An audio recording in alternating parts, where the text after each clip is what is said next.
And so I want to know, like, with this angle, because before I ever made a dollar, really, like, I kind of shared some of these similar beliefs. Like, I kind of gone down the rabbit hole and thought a different way. And then, like, for me, I think that followed me getting into health and, like, overcoming my autoimmune issues and, like, researching that. And then I went down the rabbit hole, and then I was like, fuck, the world's screwed. I need to start making money. And I arrived at that conclusion kind of last.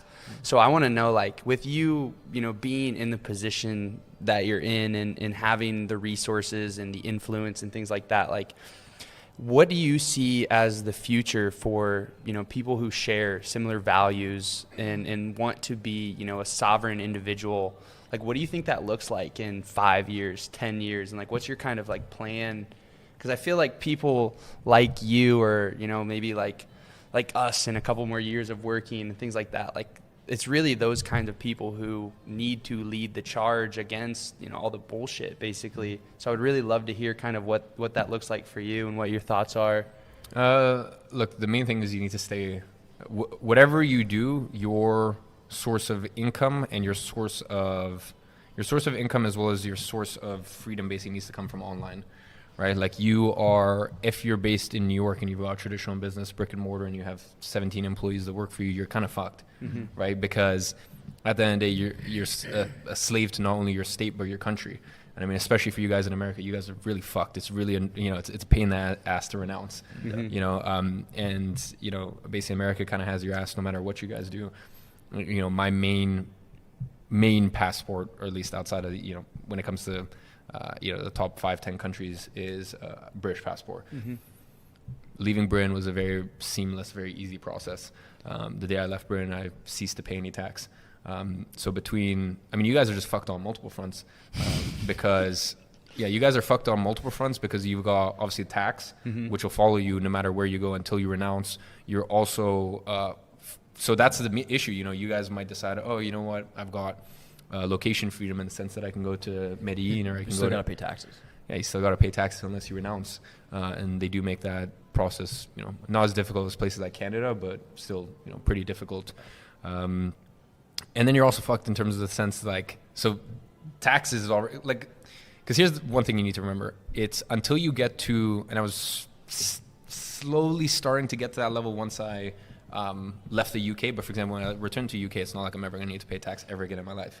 I could return back to UK in a couple years, and that's it. I never pay tax again. And the tax code and tax laws and I don't even need to do any offshore bullshit. The tax code is written in a way that it's actually relatively easy. But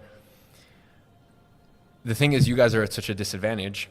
I mean, people are at such a disadvantage if they're watching this and their work and their source of income is dependent on a specific city or a specific country. Yeah, you're fucked. First of all, because you're dependent on that place, and second, anything you make, you keep half, right? Once you guys get to start, for you boys, you make something, and then to get it net in your bank account. Let's say you boys want to, buy a nice, let's say you boys wanted to buy a nice watch, or you boys wanted to buy, a nice car or something like that. Let's say what do you guys want to get Cullinan? All right, cool. You're gonna take out the money. Well, first of all, whatever the car is gonna cost you, you're gonna spend twice as much on that. You're gonna give half to the government. So you're already at a massive disadvantage. I'm in Dubai. Most people don't realize it's a full zero tax, and they're like, no, I don't get it. Like, but what's the No, there's no stipulation. It is 0% corporate, 0% dividend, and 0% income. So the best part is I can go to Dubai, I can clean 50 million, be left with 50 million, and I can return back to UK with 50 million to 100 million, whatever the number is, in the next 5 years. And I can return back to UK and then never pay tax on that ever again. And in this like internet game, you can build the same business from Dubai as we can build here, but we're getting taxed and you're not. So you're automatically have an advantage of like you can grow faster because you're not paying taxes. So much additional velocity. Exactly. Yep, pretty much. And then when you take that and you put that into the context of investing as well.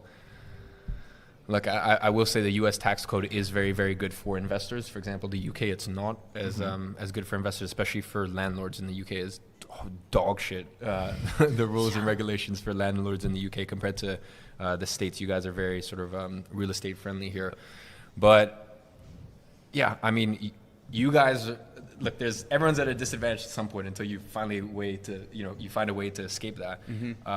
obviously you boys are doing very well because you guys can go to, as I said, you guys can go to Midi, you can go to Cyprus, you can go to wherever you want, and you guys can still run your business remotely from there.